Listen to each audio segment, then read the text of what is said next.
దేవుడున్నాడు, చేయక తప్పదు అనుకుంటే సరిపోదు. దేవునికి మనం సమీపంలో ఉండాలి. దేవుడు ఎదురు చూస్తాడు, వస్తాడేమో అని, వస్తే ఇవ్వాలి అని ఆయన ఎదురు చూస్తున్నాడు.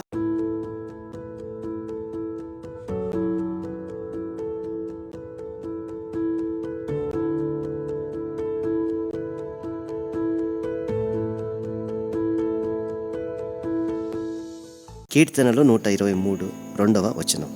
దాసుల కన్నులు తమ యజమానుని చేతి తట్టును, దాసీ కన్నులు తన యజమానురాలి చేతి తట్టును చూచున్నట్లు మన దేవుడైన యెహోవా మనలను కరుణించు వరకు మన కన్నులు ఆయన తట్టు చూచుచున్నవి. నా ప్రియమైన సహోదరి సహోదరులారా, ఈ యజమానులు దాసులకి ఏమైనా చెయ్యాలంటే దాసులు అందుబాటులో ఉండాలి. అందుబాటులో ఉండకుండా దాసుడు ఎక్కడ పడితే అక్కడ తిరుగుతూ ఉంటే ఈ యజమానుడు ఆ దాసుని వెంబడించుకుంటూ వెళ్ళడు కదా. వీడు ఏ ఊర్లో ఉన్నాడు, వీడు ఏ సందుల్లో ఉన్నాడు, ఏ వీధుల్లో ఉన్నాడని ఈ యజమానుడు దాసుని వెంబడించుకుంటూ వెళ్ళడు కదా. యజమానుడు ఏమైనా చెయ్యాలి అంటే దాసుడు యజమాని కనుసైగల్లోనే ఉండాలి, అందుబాటులోనే ఉండాలి, పరిసర ప్రాంతాల్లోనే ఉండాలి.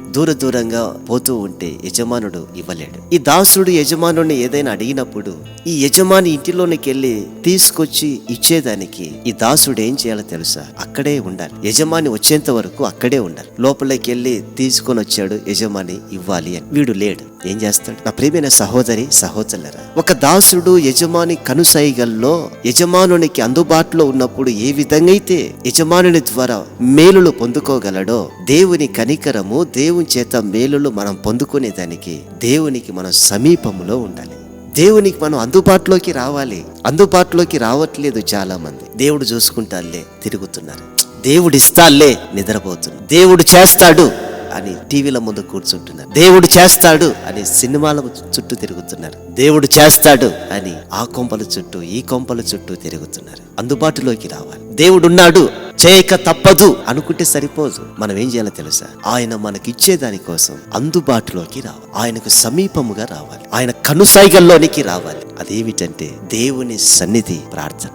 ఆయన మనకి ఏదైనా చెప్పాలి అనుకున్నా, ఆయన మనకి ఏదైనా ఇవ్వాలి అనుకున్నా ఆయన సన్నిధిలో మనం మోకరించి ఆయనకు అందుబాటులోకి రావాలి. ఎందుకని ఈరోజు అనేక జీవితాల్లో కార్యాలు జరగట్లేదు? ఎందుకని అనేకుల కుటుంబాల్లో దినదినము దిగజారిపోవడానికి కారణం దేవునికి సమీపముగా లేరు. నా ప్రియమైన సహోదరి సహోదరులారా, ప్రతిరోజు దేవునికి మనం అందుబాటులోకి రావాలి, దేవుని సన్నిధిలో మోకరించాలి, దేవునికి సమీపముగా మనం రావాలి.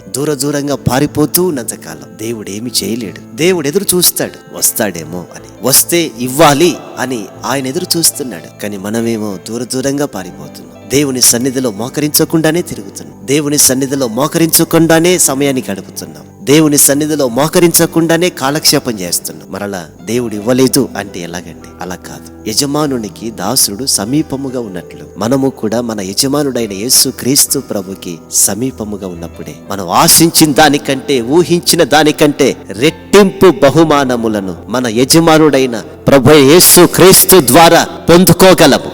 అట్టి బహుమానాల దేవుడు మన జీవితాల్లో చేసి మనలను గొప్ప చేయునుగాక. ప్రార్థన. పరిశుద్ధుడా స్తోత్రం. దాసుడు యజమానునికి అందుబాటులో ఉన్నప్పుడు యజమానుడు ఇచ్చే వాటిని పొందుకుంటాడు. దాసుల కన్నులు యజమాను చేతుల వైపు ఉన్నట్లు మా కన్నులు నీ వైపు ఎత్తుతున్నాం, మమ్మల్ని కనికరించండి. యేసు నామములో ప్రార్థిస్తున్నాము తండ్రి. ఆమేన్, ఆమేన్, ఆమేన్.